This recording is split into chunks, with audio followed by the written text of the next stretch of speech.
받아서 계약 치기 전에 미리 전매 제한이 없으니까 매수자를 구해서 파는 건데, 근데 매수자가 있는 게 아니고 청약 통장 없이도 할 수 있는 게 있나요? 분양을? 청약 통장 없이 예전에는 뭐 내 집 마련이다 그런 게 있었는데, 최근에는 그것도 바뀌었네요. 내 집 마련 시장이 사라졌어요. 여기 뭐 너무 가열이 됐다 그래서 사라지고 미계약분이 나옵니다.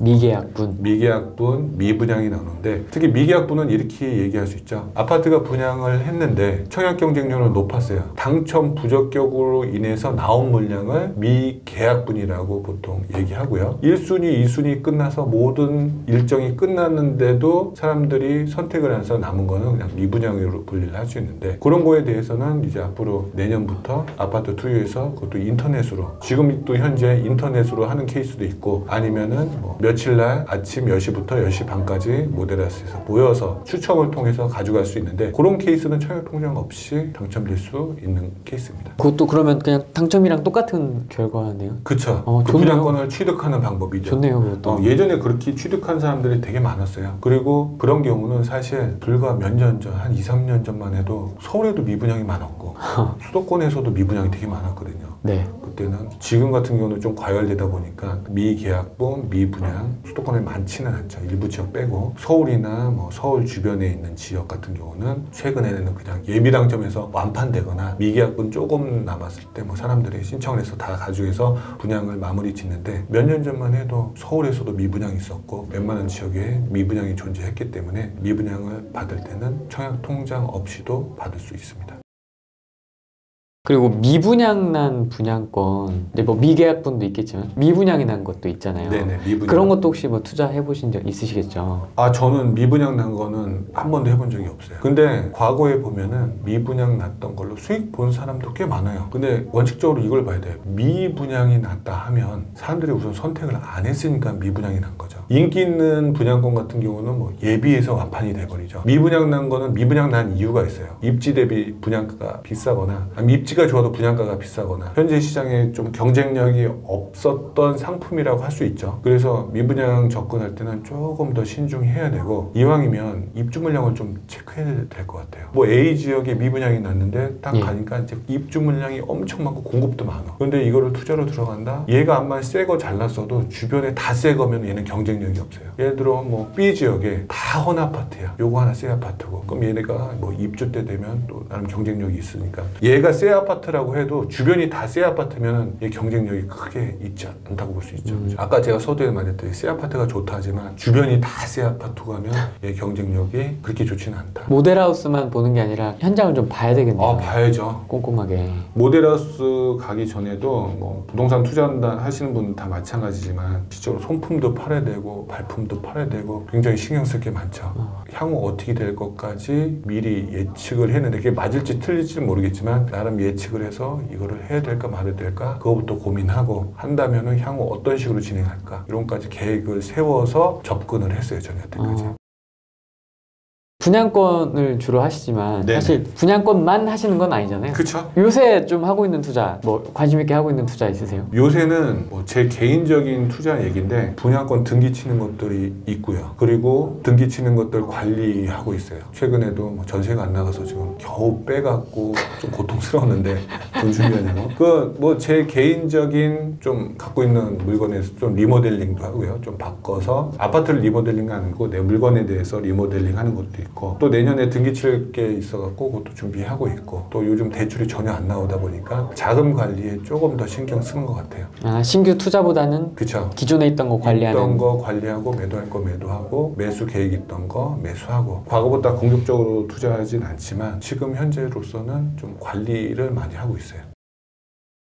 그리고 오피스텔하고 도시형 생활주택도 분양하는 거 뭐 이런 거 투자하시는 분들 계세요. 그거 구만수 박사님 버전으로 할게요. 안 했으면 좋겠어.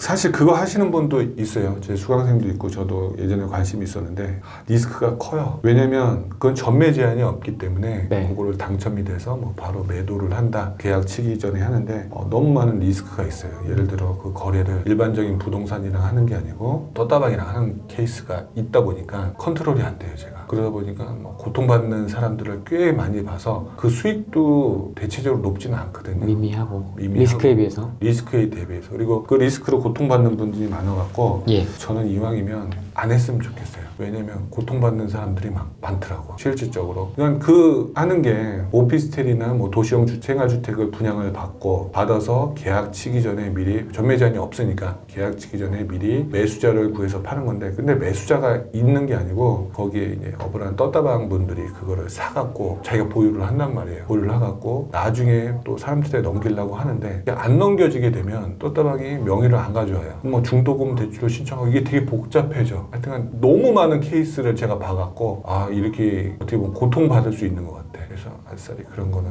안 하는 게 낫지 않을까 싶어요. 특히 분양권이다 보니까 그 2년, 뭐 3년, 4년 후의 모습을 예측하면서 임장을 하셔야 될 텐데 그쵸. 좀 가서 보실 때 포인트가 있으세요? 우선 또 희소성도 많이 보죠. 희소성. 이게 2년 후에 아파트가 완공이 됐을 때 여기 분들이 어떻게 생각할까? 예를 들어 입지도 좋고 주변에 공급물 입주 물량이 없게 되면 얘 하나 아파트 새 걸 텐데, 아파트 노후화 될 텐데 선호도에서 좀 높지 않을까? 그런 걸 많이 그리고 있어요. 그래서 어떻게 보면 누구나 원하는 아파트. 지금 분양할 때는 실체가 없으니까 사람들이 관심이 없어요. 인근에 있는 사람들이. 가보면 빈 땅이잖아요. 1, 2년이 지나도 뭐 골조가 좀 올라간다고 해도 볼품이 없거든요. 하지만 이게 완공이 돼서 페인트 칠까지 끝내게, 입주 직전에 끝내게 되면 그때부터 많이 올라가는 아파트들이 좀 많거든요. 그런 거 봤을 때 미래 가치를 볼 때 꼭 임장 다니면서 이 입지가 사람들이 좋아할까? 이런 것도 체크하고 내가 들어간다면, 내가 여기에 산다면 어떨까라는 생각도 많이 하면서 그렇게 꼭 임장을 가고 현장도 대부분 가요.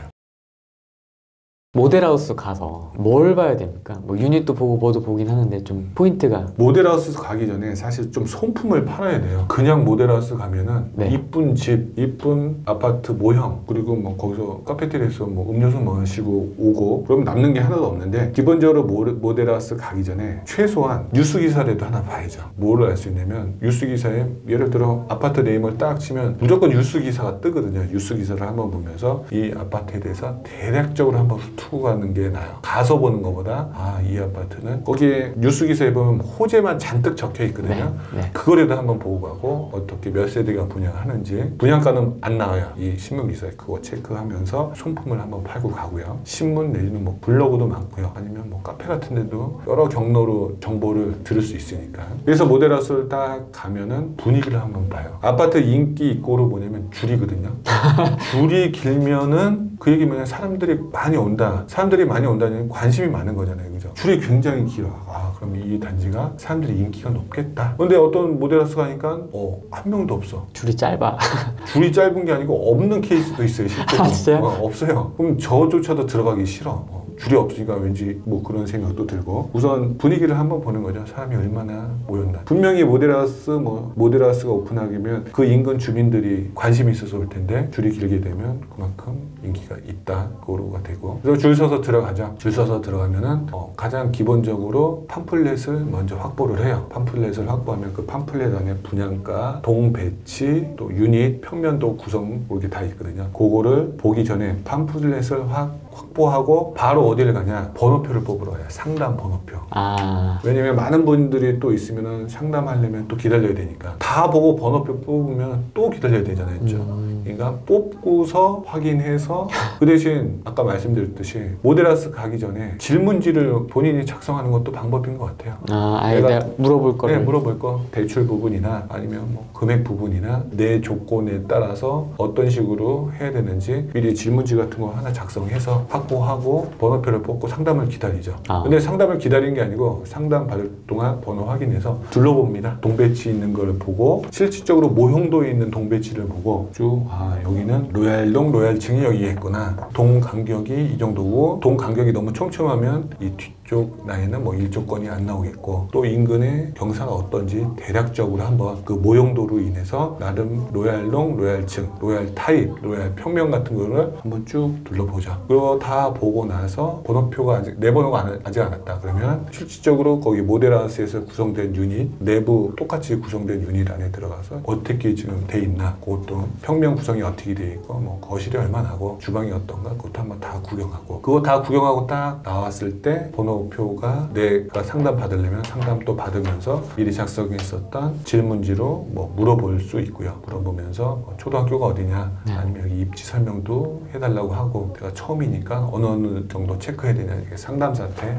한번 체크하고요. 그렇게 상담이 끝나고 나서요. 모형도는 뭐 줄 쓸 필요 없거든요. 모형도 한번 해봐서 다시 한번 내가 84A를 넣을 건데 A 타입이 어느 쪽 라인이지? 그런 것도 실질적으로 3차원적으로 모형도는 위에서 내려보는 거기 때문에 3차원을 볼 수가 없다 보니까 그 모형도를 직접 보면서 그 평면 타입도 한번 선택할 수 있게 메모하면서 작성해보고 그리고 모델하우스 나와서 집에 가지 마시고 이왕이면 건설 현장도 한번 가는 거예요. 이왕. 어차피 모델하우스 근처에 대부분 건설 현장이 있으니까 건설 현장도 한번 이렇게 삑 차 타고 돌든가 아니면 도보를 한번 걸어봐서 내가 만약에 여기에 살면 어떨까? 내가 실거주한다는 생각으로 실체는 없지만 한번 주변에 돌아보는 것도 방법이고요. 또 주변에 학교도 있다면 학교까지 한번 걸어가 보기도 하고 초등학교는 그리고 그 건설 현장 인근에 부동산이 있을 거 아니에요. 부동산 하면 그 동네 전문가들일 텐데 부동산에 찾아가서 제가 이번에 여기 아파트 분양 받으려고 하는데 소장님 생각은 어떤가? 의견도 물어보고 또 이 동네 분위기도 한번 물어보고 이런 식으로 임장을 쭉 돌아보고 또 거기서 끝내지 말고 그거를 후기나 또 정리를 하게 되면 그 아파트에 대해서 어느 정도 숙지를 하게 되죠. 그게 1번이고 그게 2번이 되고 3번이 되고 4번이 되고 계속 순차적으로